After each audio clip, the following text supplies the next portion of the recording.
And many people go through life never getting in touch with their greatness because of the lack of motivation to push themselves, or because they have not found something that they believe to be worthwhile to challenge them.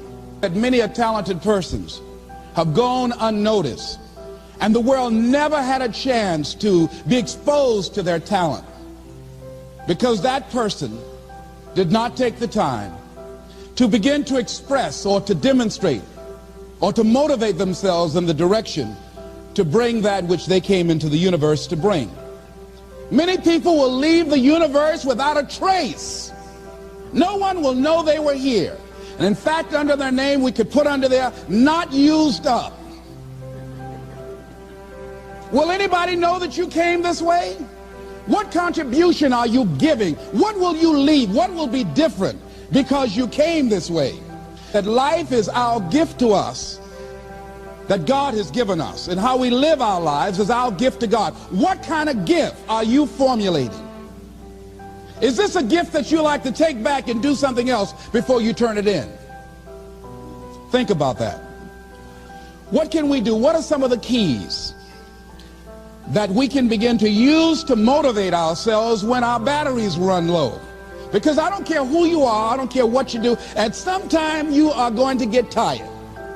At some time you're going to get in a rut. Seem like nothing you do works out right. And sometimes it just seems like you just don't have the wherewithal or the will to do anything. That sometimes you act like you're punch drunk. You're just wading through life, just doing time day in and day out, looking at non-discriminatory television, anything that's on, just looking. And depressed, feeling powerless, feeling useless, and bored. What do you do? How do you get yourself out of a rut? How do you, when you know you can do more than what you've been doing and you're not doing it and you're discontent with where you are, you get angry at yourself. How do you get out of that rut? How do you motivate yourself? One of the things that we must do is that we must be involved in working on achieving self-mastery. You must work on yourself continuously. Never be satisfied with yourself. Always know that as you invest the effort and time on you, that's the greatest ability that human beings have above animals. See, a dog can't be anything but a dog. Tree can't be anything but a tree. Human being, you've got unlimited potential. You can put effort on you, and by concentrating on you and developing you, you can transform your life wherever you are right now. So you want to work on yourself. You want to read books that inspire you and motivate you. You want to listen to tapes over and over and over again. And I suggest that you listen to tapes when you first get up in the morning. You want to control the spirit of your day. When you first wake up in the morning, your mind is operating at 10.5 wave cycles per second. That's when the subconscious mind is most impressionable. Whatever you hear in the first 20 minutes when you wake up, that will affect the spirit of your day. When you listen to tapes, listen with relaxed belief, believing that this can happen for you. And by listening to them, listen to them over and over and over again, and you will get a breakthrough. You can listen to the same tape for months, and all of a sudden you hear something you never heard before. It have a special meaning for you. Or read the same book over again, and you find some special insight. You said, I can't believe I didn't see that the first time. So you want to be involved in developing yourself. Most people won't do that. Most people won't take that kind of effort and invest that kind of energy in themselves, because they will fall prey to that conversation within. Oh, don't do that. You don't have time. You're too busy. You're too caught up in the rat race. Most people won't do that. Well, they won't take time to go to lectures. They won't take time to go to seminars. They won't take time to go to classes to improve themselves. And as you continue to work on yourself, you will begin to expand your vision of yourself. You begin to work towards self-mastery, and you will begin to see it reflect itself in all the dimensions of your life: your mental life, your physical life, your social life, in your relationships, your monetary life. So concentrate on developing yourself, because if you don't, I guarantee you that you will make a settlement, and most people have, and most of us already have. What kind of settlement have you made with your life? Many of us are making in-life settlement. We're settling for less than what we actually deserve. We don't feel good about it, but we make it work in our minds. We'll come up with some kind of excuse to make it all right. What kind of settlement have you made with your life?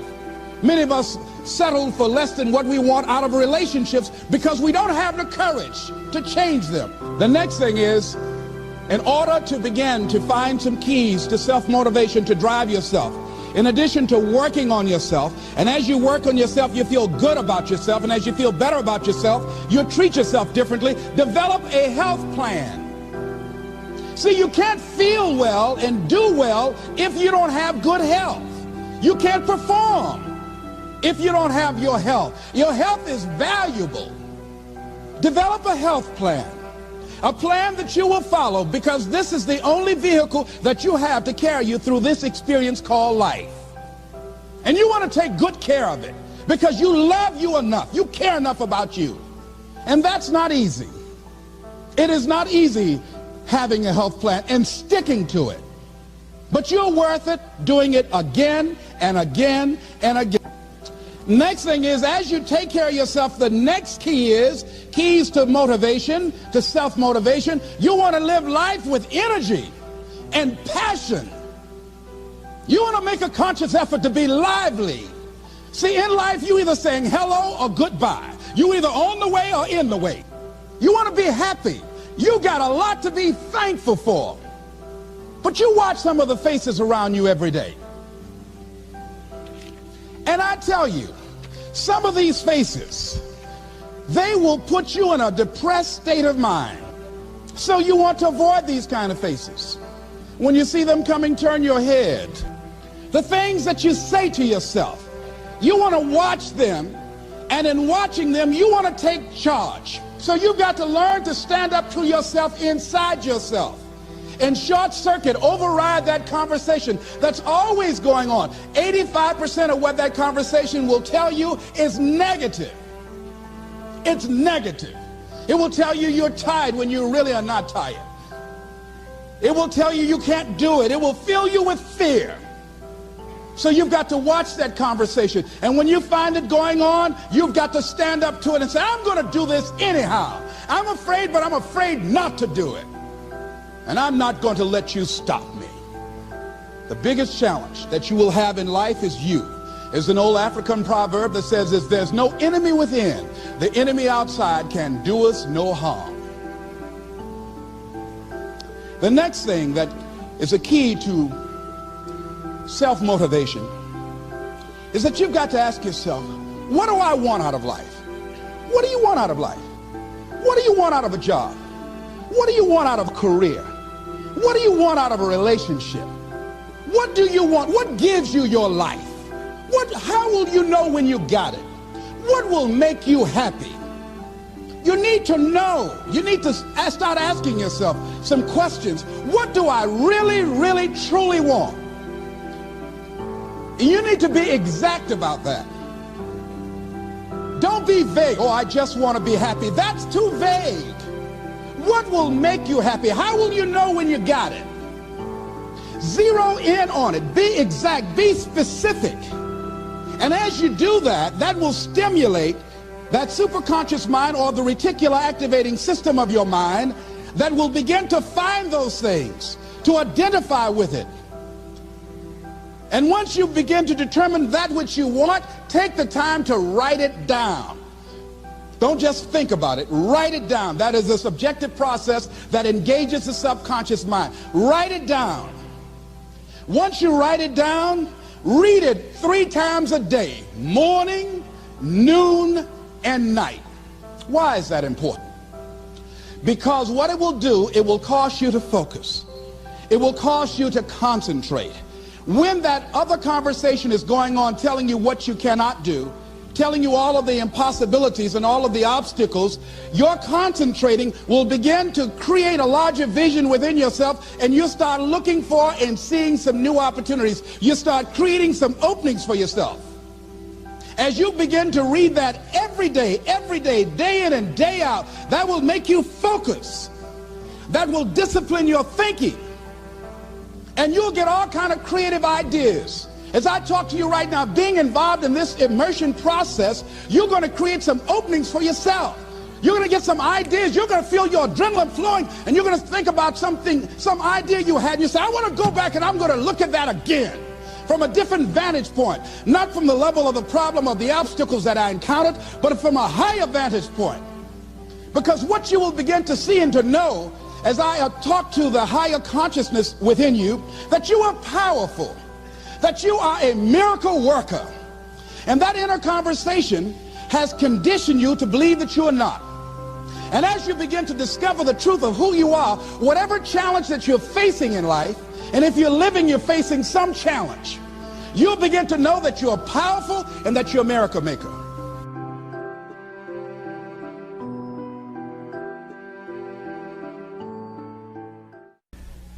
Let's look at how we can begin to keep our commitments. Remembering what Dr. Robert Anthony said about results. When you keep your commitments, you're able to produce some different kinds of results in your life. So how can we keep our commitments? And do we keep all commitments? No, we don't. You will not be at 100%. However, you will have a greater percentage rate of maintaining your commitments to yourself, whatever those things might be.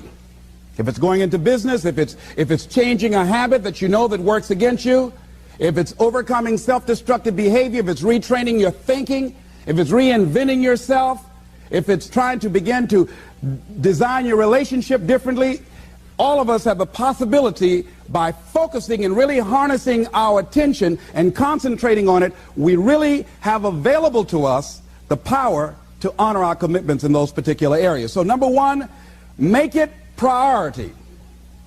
See, no one would go get on an airplane if you thought your chances of getting there to your destination were as good as your luggage. Am I correct? See, and I say the reason that you will reach your destination more times than your luggage will is because the airline, and I'm glad that they do, has made it a priority to move the human beings from one point to the other safely. Not send you off to Boston or someplace with your luggage. So I'm not really upset when my luggage doesn't show up. I'm glad they delivered me, because they've made me a priority. See, they have made delivering you to your destination important. So if you want to honor your commitment, whatever you decide that you're going to do, make sure you make it important. Make sure it is priority. Keep it before you. The other thing is, whatever that you want to do, whatever you want to begin to create and beginning to manifest your greatness and strengthening your level of commitment, and it's really exercising your will, find something that you want to do on your goal, one action step, but make sure it stretches you, that it challenges you, but it's doable, that you can do it. This year I decided that I was going to exercise. So I started out doing just 10 setups and 10 push-ups. I know I can do that and not get upset about it. I can do that without thinking.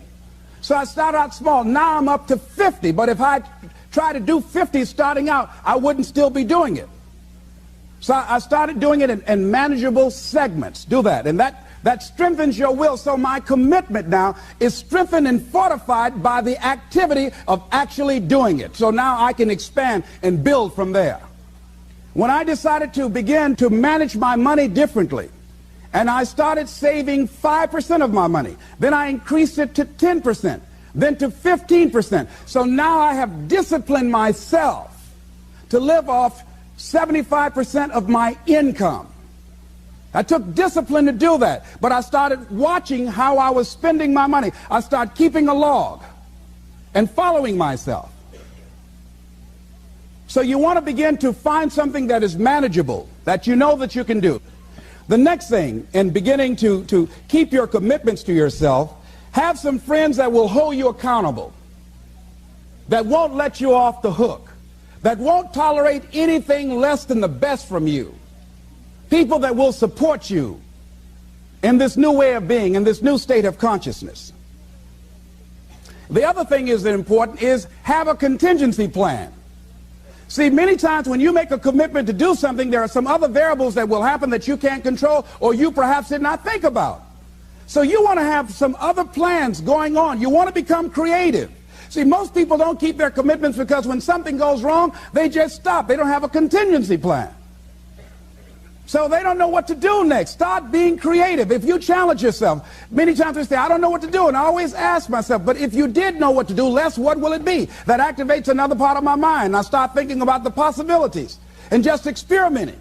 But many of us just stop dead in our tracks. I don't know what to do. You do know what to do. You've got genius in you.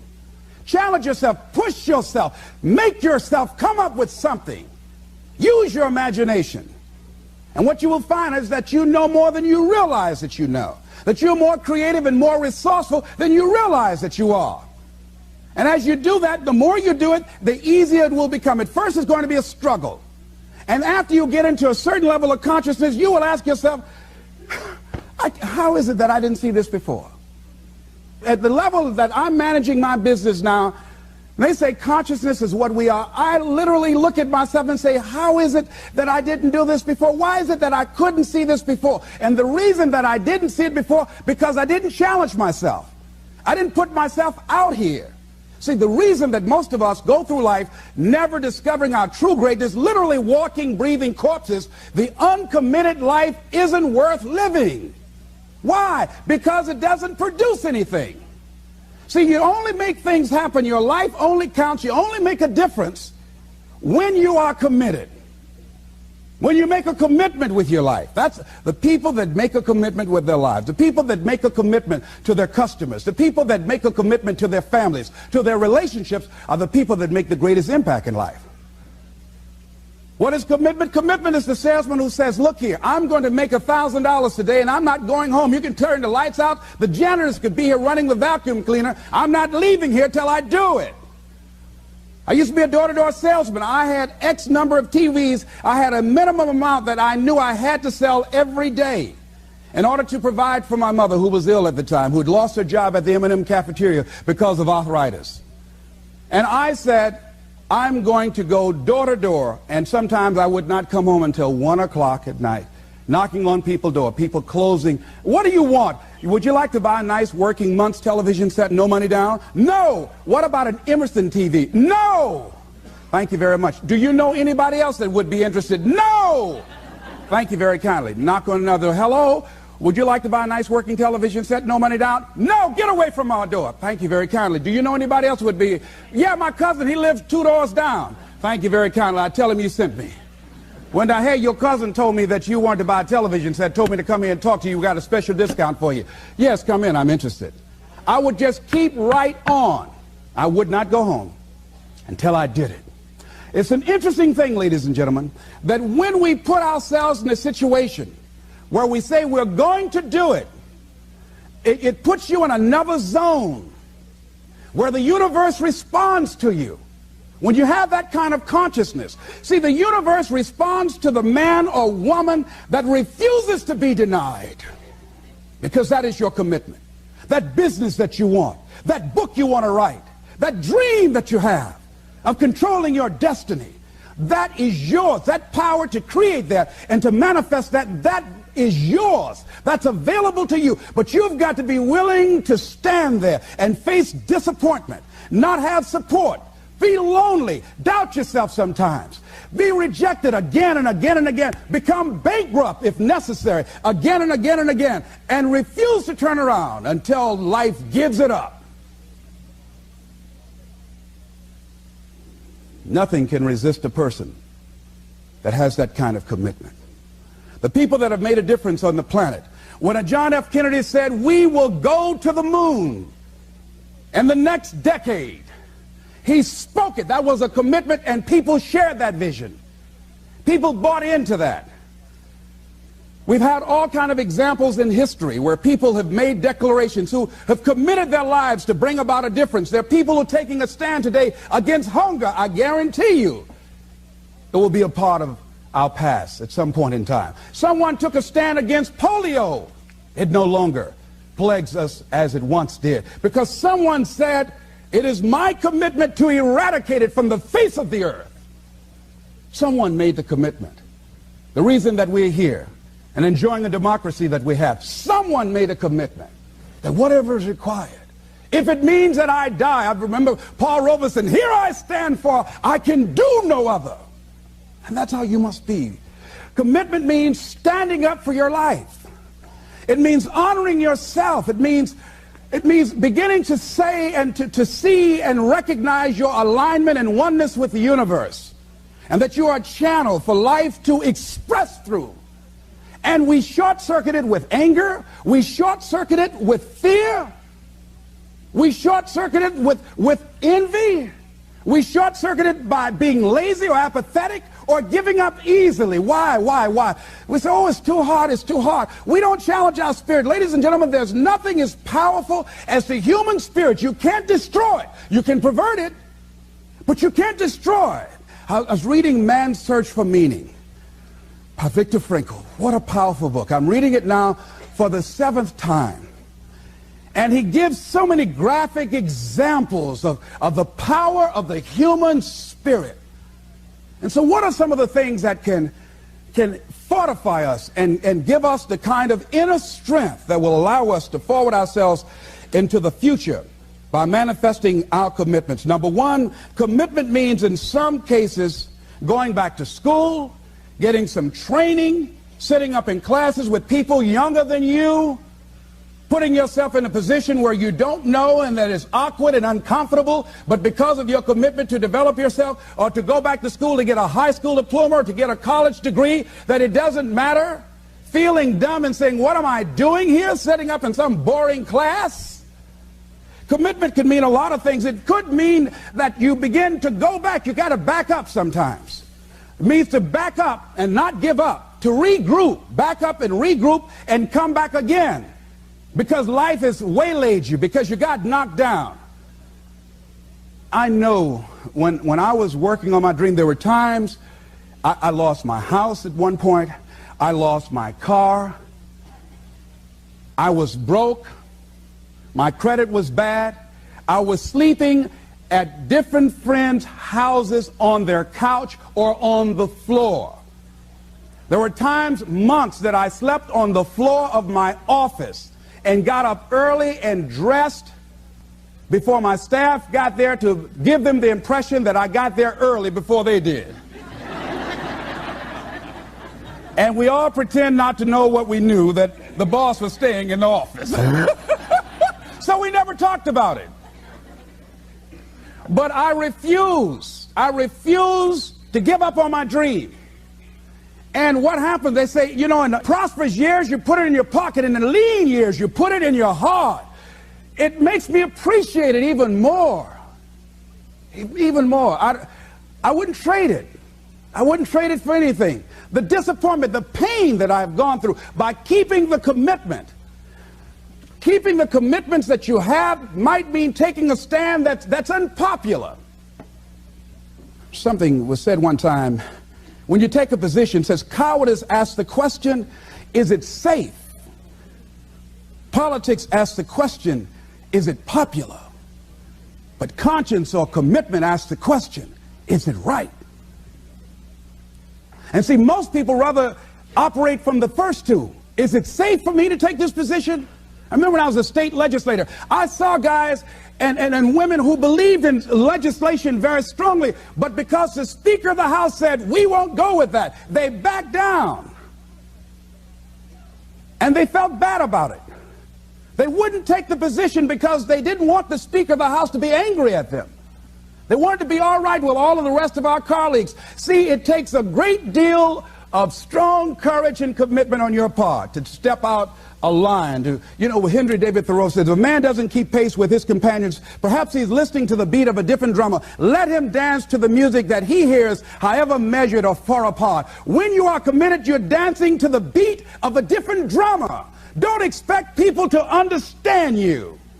Don't expect it to make sense to anybody why you've got to do this. Why you have got to go. Why you leave. This is a good job. I'm going. They pay you well. I'm going. You just a few years from retirement. I'm going. Why? I don't understand. You don't have to. Here's what I suggest. Number one, that does happen. So take total responsibility for it. Just own it. Don't make any excuses on why you gave in or why you didn't come through. Just own it and face to flack whatever it is and stand up inside yourself. Next thing is assess the situation. How did you get here? What happened that you broke down, that you had a breakdown and you surrendered? What happened? What was going on? See, when I used to go on a diet, and I no longer do that, I've made a commitment to a healthy lifestyle. I used to eat up until 12 midnight on Sunday. Anything that wasn't moving. And on Monday, I would get up and eat a fruit, light fruit breakfast, and for lunchtime, I would fix some broiled chicken and meticulously peel the skin off and eat the chicken, and then eat the skin.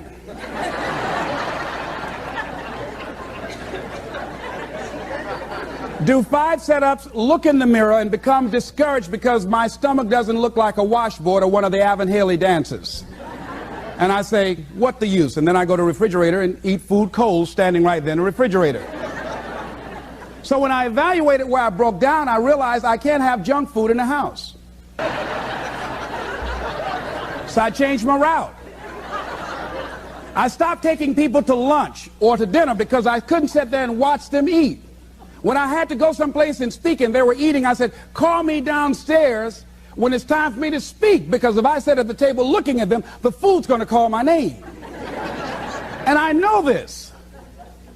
So I had to begin to make sure that I wasn't putting myself in a position where I would give up on my commitment. Am I making sense to you? Yes. So I began to strategize around avoiding situations where I knew that I was going to become weak. Another thing I do when I don't keep my commitment, I either deny myself something or I do a trade-off. If a glazed donut takes advantage of me, then I require myself to do an extra 25 setups, or I walk for an extra 15 or 20 minutes because I got a hammerlock on my head and say, come on over here. So you might have to deny yourself something or do a trade-off. Do something that will offset it. The other thing is, start again. So what? You fell flat on your face. So what? Start again. Learn from the experience and start again. Don't count yourself out. Don't sentence yourself to a lifetime of being miserable, a lifetime of being broke, a lifetime of being unhealthy, a lifetime of being in a relationship that is no longer fulfilling to you. A lifetime of working on a job that does not bring you satisfaction, that's not giving you the creative urge that you need and that got to have in your life that stimulates you. Don't sentence yourself like that. You are a human being. Don't volunteer your life that way. Your life has too much value to the universe. You've got something to contribute. You've got something to give. And so what if you make a commitment and you're not able to do it like a pro? That you're not good as everybody else. Live in the moment. I like what this says. Look to this day, for it is life, the very life of life. In its brief course lie all the realities and verities of existence, the bliss of growth, the splendor of action, the glory of power. For yesterday is but a dream, and tomorrow is only a vision. But today well lived makes every yesterday a dream of happiness, and every tomorrow a vision of hope. Look well, therefore, to this day. See, if we just start enjoying where we are, if we make that kind of commitment to enjoy where we are, to experience the experience of life where we are, to do all we can right now where we are. Forget about the mistakes yesterday. Forget about all your failures yesterday. Forget about what you don't have. That's not important. Only thing that we have is right now. Right now, right now. And I say that life is calling on you to call forth on that. The optimists, which I think one of the most positive groups in the world, they have something called the Optimist Creed, and I like, it says promise yourself. I changed it to commit yourself, because I think that commitment has more power than promise. It says commit yourself to be so strong that nothing can disturb your peace of mind, to talk health, happiness, and prosperity to every person you meet, to make all your friends feel that there is something in them, to look at the sunny side of everything and make your optimism come true, to think only of the best, to work only for the best, and expect only the best, To be just as enthusiastic about the success of others as you are about your own. To forget the mistakes of the past and press on to the greater achievements of the future. To wear cheerful countenance at all times and give every living creature you meet a smile. To give so much time to the improvement of yourself that you have no time to criticize others. To be too large for worry, too noble for anger, too strong for fear, and too happy to permit the presence of trouble. Commit yourself to these things. Isn't that powerful? What a commitment to make with your life. Commit yourself to stretch, to get outside of your comfort zone and not be concerned about what people think about you, because they're thinking it anyhow.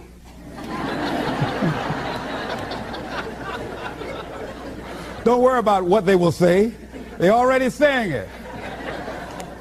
So what do you care? Decide that your life has so much meaning to the planet. Decide that you have something to give. That's why you're here. See, you didn't just show up. You brought something here. You're on a journey. You have a destination, mission to achieve, to do, to implement, to perform, to experience. Decide to commit yourself to be an adventurer in life. Look out on life around you. Look within yourself and say, where is it in my life that I need to make a commitment right now? Where is it? That it might be for your health. It might be to be a happier person. It might be to make a difference in your community. It might be that.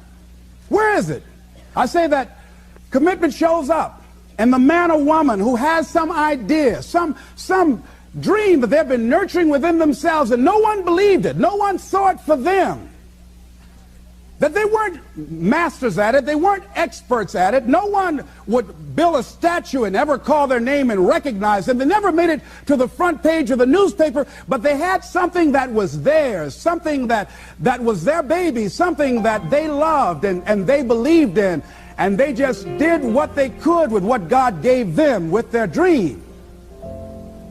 Commitment shows up, and people that are willing to give themselves a chance, who look at their lives, look within themselves and say, I know that this just cannot be it for my life. I know that there's something I'm supposed to do. I don't know right now. Or maybe you do know. Maybe you do know and you've talked yourself out of it. And I understand that. Because I'm late.